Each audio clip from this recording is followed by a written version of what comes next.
Toutes mes félicitations, vous avez pu avoir votre visa, vous avez pu conclure cette longue route qui mène justement à ce précieux sésame. Je vous donne donc dans cette vidéo tout un guide complet pour savoir comment est-ce que vous allez structurer votre valise.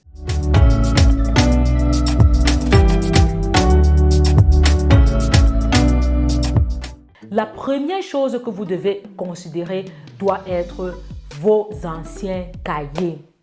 Lorsque je parle d'anciens cahiers, je veux faire référence aux cahiers qui vous ont permis de passer le baccalauréat, aux anciens cahiers qui vous ont permis de passer vos cours de langue.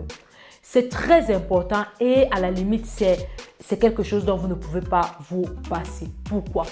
Parce qu'en général, en première année, il y a comme une sorte de répétition dans les choses que vous avez vues en terminale lorsque vous étiez en train de préparer votre baccalauréat.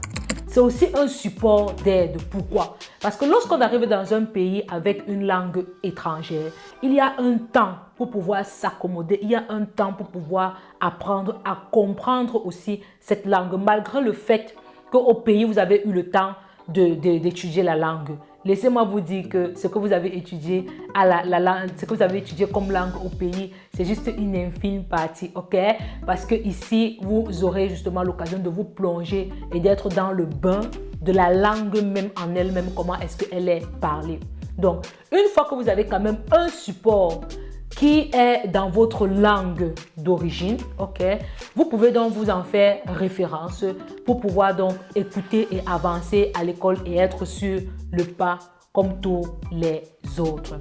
En deuxième, vous devez considérer vos diplômes, d'accord? Et lorsque je parle de diplômes, je parle de tous les diplômes.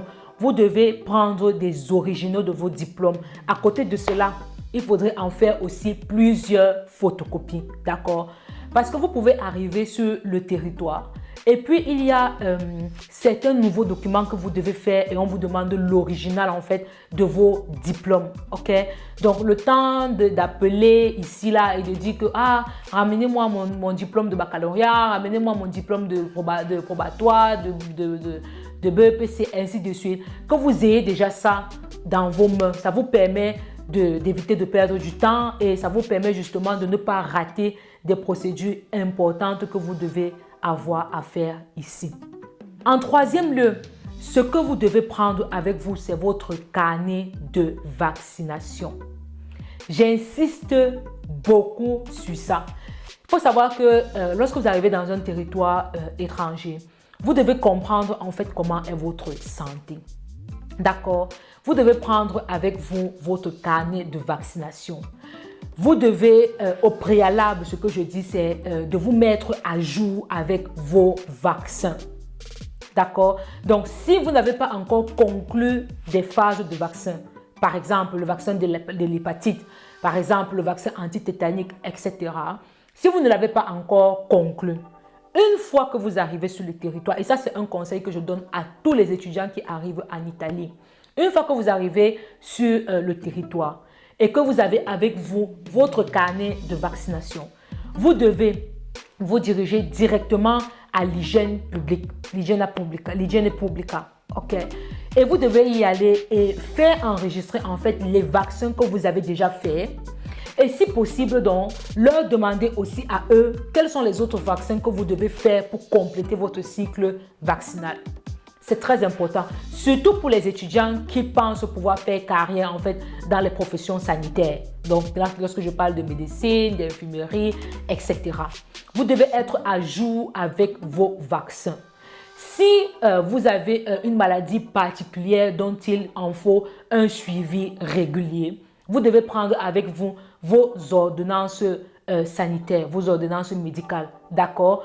Et lorsque vous arrivez sur le territoire, une fois que vous avez activé votre santé, votre service de sécurité sanitaire, votre assurance sanitaire, il faut vite aller vous présenter chez votre médecin pour pouvoir le lui faire savoir, pour lui dire que, ok, je souffre peut-être d'une allergie depuis longtemps, je souffre peut-être d'une maladie virale depuis longtemps, etc., etc., pour pouvoir avoir un suivi sur le temps.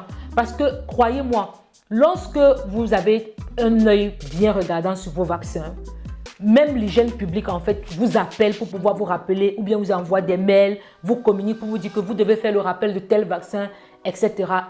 etc. Donc, prenez la peine de prendre avec vous vos carnets de vaccination, vos ordonnances médicales et tout ce qui tourne autour de la santé dont vous aurez besoin. En quatrième position, il faut penser à prendre vos appareils électroniques. OK? Si vous avez votre téléphone Android ou que sais-je, que vous utilisez depuis le pays et qui fonctionne encore bien. Si vous avez votre laptop, votre PC que vous utilisez depuis le pays et qui fonctionne encore bien, vous devez le prendre avec vous. D'accord? Il ne faut pas que vous arrivez sur le territoire. Pourquoi? Et vous pensez à dire qu'il faut que je m'achète un nouveau téléphone. Je vous explique pourquoi. Il faut savoir que les appareils électroniques en général, ils coûtent un peu moins cher dans les pays d'Afrique, par exemple, ceux qui viennent d'Afrique. Ils coûtent un peu moins cher pour eux qui sont là-bas qu'ici. En fonction de l'argent que vous avez en main, il est très difficile, par exemple, pour un étudiant à peine arrivé de sortir 500 € de sa poche, 700 € de sa poche pour pouvoir s'acheter un PC, un laptop. Il est très difficile pour un étudiant d'arriver directement sur le territoire et de sortir presque 300 €, 400 € de sa poche pour pouvoir s'acheter un téléphone portable. Pourquoi? Parce que le peu d'argent même que vous avez avec vous, vous allez commencer à faire des conversions, ok? De dire, ah, ça coûte trop cher. 500 €, nous sommes à quoi? À presque 300, 400 000. Ah, 400 000 pour acheter l'ordinateur maintenant. Pourtant, vous en avez vraiment besoin. Ok? Donc, pendant que vous êtes encore au pays là, rackettez bien vos tatas et vos mamans là. Ok? Et lorsque vous aurez bien fini de les racketter, l'argent là, achetez vos appareils électroniques déjà depuis le pays et amenez-les ici. Je vous assure que vous serez gagnant-gagnant. D'autant plus que en commençant les cours à l'université, vous aurez toujours besoin en fait de votre PC pour prendre les cours, pour suivre les cours. Donc, il serait mieux pour vous de l'acheter déjà depuis le pays. Et croyez-moi, même si c'est une machine de seconde main, cette machine-là va vous servir et vous allez pouvoir dépenser moins. En cinquième position, vous devez penser à la literie. Vous devez penser à prendre des draps, à prendre au moins des thés d'oreiller. Je ne vous demande pas de prendre des couvertures, etc. parce que ça va vraiment faire peser votre sac. Mais au moins de prendre peut-être 2 paires de draps dans vos choses. D'accord? Parce que vous êtes en train d'aller vers l'inconnu. Même si vous arrivez dans une maison dans laquelle on va peut-être vous accueillir, il est fort probable qu'un jour vous quittiez de cette maison et que vous alliez ailleurs. Ou alors vous pouvez arriver peut-être dans une maison d'accueil d'autres où il n'y a pas de drap. Donc c'est prévisible, c'est vraiment une bonne prévision en fait de prendre ces draps avec soi. Et lorsque je parle des draps, donc je veux passer à la 6e chose que vous devez avoir, c'est de prendre avec vous vos habits.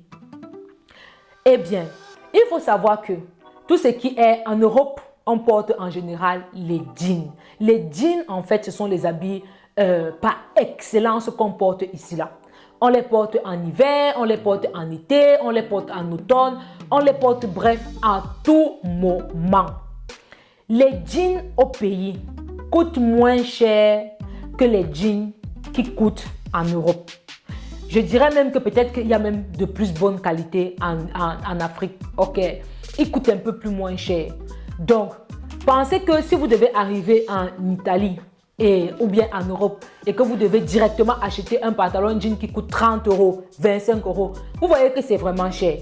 Pourtant, au pays là-bas, il y a souvent la friperie, il y a souvent ce qu'on appelle le déballage. Vous allez au déballage, vous allez à la friperie. Les pantalons coûtent peut-être 5 000, 4 000, 8 000, etc. Et ça coûte vraiment moins cher. Il est fort probable qu'au pays, vous puissiez trouver des pantalons à moins de 10 €, donc 6 500, 8 000, etc. Alors que vous pouvez trouver le même pantalon que vous avez trouvé ici, là, peut-être à 30, à 40, à 50 €. Donc, vous devez prendre au moins 3 jeans, 4 jeans avec vous. Vous devez prendre aussi un blouson. Un bon blouson qui vous chauffe très bien. Donc, lorsque vous allez dans les friperies, vous trouvez de bons blousons. Vous en prenez au moins un.